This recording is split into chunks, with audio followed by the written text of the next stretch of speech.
Praise the Lord. കർത്താവായ യേശുക്രിസ്തുവിന്റെ ധന്യത്തിൽ നാമത്തിൽ എല്ലാ പ്രിയപ്പെട്ടവർക്കും പ്രഭാത വന്ദനം അറിയിക്കുന്നു.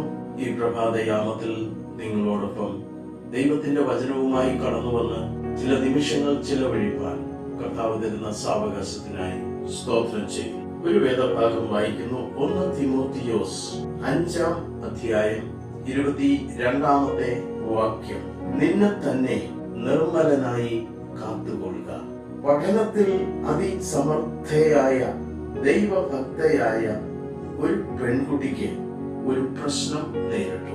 അവളുടെ ഡിഗ്രി ക്ലാസ്സിൽ പഠിക്കുന്നുണ്ടായിരുന്ന പുസ്തകങ്ങളിൽ ഒന്ന് തന്റെ മനസ്സിനെ മലിനമാക്കുന്ന വിഷയങ്ങൾ അടങ്ങിയ പുസ്തകമാണെന്ന് അവൾ മനസ്സിലാക്കി.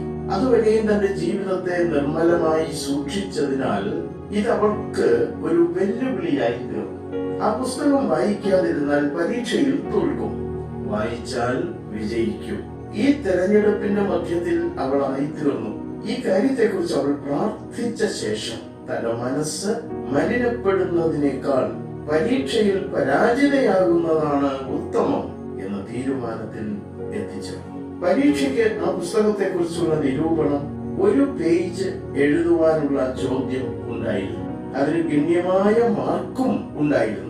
അവൾ പ്രാർത്ഥിച്ച ശേഷം പുസ്തകത്തിലെ ഉള്ളടക്കം യൗവനക്കാരെ എങ്ങനെ മലിനപ്പെടുത്തുന്നു എന്നും അങ്ങനെ മലിനപ്പെടുന്നതിന്റെ അനന്തര ഫലങ്ങൾ എന്താണെന്നും വ്യക്തമാക്കി ആ പുസ്തകത്തെ വളരെ ശക്തമായി വിമർശിച്ചുകൊണ്ട് 1 പേജ് ഉത്തരമായി എഴുതി.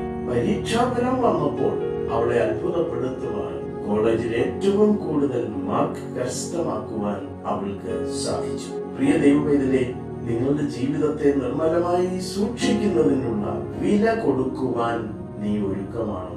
നീ നട്ടലുള്ള ഒരു ദൈവ പൈതലായിരിക്കുമോ? ഒരു പ്രത്യേക കാര്യത്തിന് വേണ്ടി ഉറച്ചു നിൽക്കുവാൻ കഴിയാത്തവൻ ഏത് കാര്യത്തിലും വീഴ്ച സംഭവിക്കാം.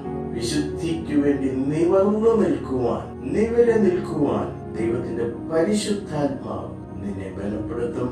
നിശ്ചയമാണ്. ധാർമ്മിക പരാജയമാണ് ജീവിതത്തിലെ ഏറ്റവും വലിയ പരാജയം എന്ന് തിരിച്ചറിയുമ്പോൾ മാത്രമേ നമ്മെ തന്നെ നിർമ്മലരായി കാത്തുകൊള്ളുവാനുള്ള ആ വിളിയെക്കുറിച്ച്, അതിന്റെ പ്രാധാന്യത്തെ കുറിച്ച് നമുക്ക് മനസ്സിലാവുകയും. ഒരു നിമിഷം നമ്മുടെ കണ്ണുകളിൽ വയ്ക്കാം. ഞങ്ങളുടെ ദൈവമേ, സ്വർഗീയ പിതാവേ, മനോഹരമായ നല്ല ആലോചനകൾ കേട്ട് ഈ പ്രഭാതത്തിൽ അവിടുത്തെ സന്നിധിയിലായിരിക്കാൻ കർത്താവ് തന്ന വിലപ്പെട്ട സാവകാശത്തിനായി സ്തോത്രം. കർത്താവേ, അവിടുന്ന് ഞങ്ങളെ കേൾപ്പിച്ച നല്ല ആലോചനകളെ ഓർത്ത് അവിടത്തേക്ക് നന്ദി പറയും. ഞങ്ങളുടെ ജീവിതത്തെ നിർമ്മലമായി സൂക്ഷിക്കുന്നതിന് പലപ്പോഴും ഞങ്ങൾ വില കൊടുക്കേണ്ടി വരും എന്ന് ഞങ്ങളെ കേൾപ്പിച്ചല്ലോ കർത്താവേ. എന്നാൽ ദൈവത്തെ സ്നേഹിക്കുന്നവർക്ക്, നിർണയപ്രകാരം വിളിക്കപ്പെട്ടവർക്ക് തന്നെ സകലവും നന്മയ്ക്കായി കൂടി വ്യാപരിക്കുന്നു എന്ന് അവിടുത്തെ വചനത്തിലുണ്ടല്ലോ. ആ വചനം ഇന്ന് ഞങ്ങളുടെ ജീവിതത്തിൽ ഇടപെടുന്നതോർത്ത് നന്ദി പറയും. ജീവിതത്തിലെല്ലാം മനോഹരമല്ല. പലപ്പോഴും വെല്ലുവിളികൾ ഞങ്ങൾ നേരിടേണ്ടി വരും. എന്നാൽ ധാർമ്മികമായി പരാജയപ്പെടാൻ ഇടയാവാതെ കർത്താവേ, ഞങ്ങളുടെ ജീവിതത്തെ കാത്തു സൂക്ഷിക്കുവാൻ, ഞങ്ങളുടെ ജീവിതത്തെ ഉത്കൃഷ്ടമായ നിലയിൽ കാത്തു പരിപാലിക്കുവാൻ അവിടുത്തെ ആത്മാവിന്റെ കൃപ തന്ന് ഞങ്ങളെ സഹായിക്കണം. ഞങ്ങളുടെ പ്രാർത്ഥന കേട്ട് അനുഗ്രഹിച്ചിരിക്കുകൊണ്ട് സ്തോത്രം ചെയ്യും. യേശുവിൻ നാമത്തിൽ തന്നെ.